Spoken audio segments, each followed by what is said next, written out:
আসসালামু আলাইকুম গাইস। আমাদের টাঙ্গাইলে যে এত সুন্দর একটি সরিষার স্বর্গরাজ্য রয়েছে, আপনারা কিন্তু না আসলে সেটা দেখতে পারবেন না। আমাদের এই টাঙ্গাইলের বাসাইলে বিশাল এলাকা জুড়ে রয়েছে শুধু সরিষা ফুল আর সরিষা ফুল।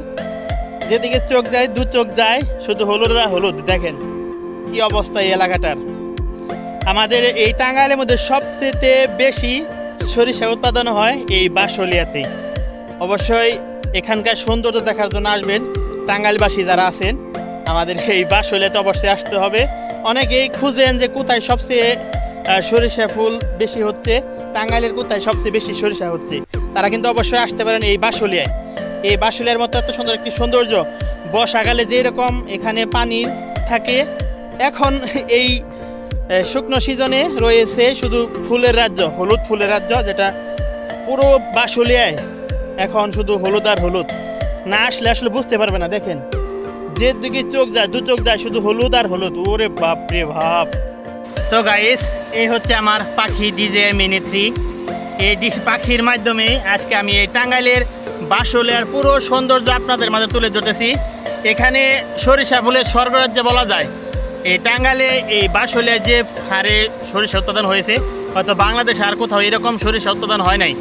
এর যে এখানকার যে পরিমাণ সরিষা ফুল ফুটেছে, আপনি সরাসরি আসলে অবশ্যই বুঝতে পারবেন। আর আমার ভিডিওটি অবশ্যই পুরোটা দেখেন, অবশ্যই ভালো লাগবে ভিডিওটি। ওকে।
তো গাইস, আজকের মতো বিদায় নিচ্ছি আমাদের এই টাঙ্গাইলে বাঁশলিয়া থেকে।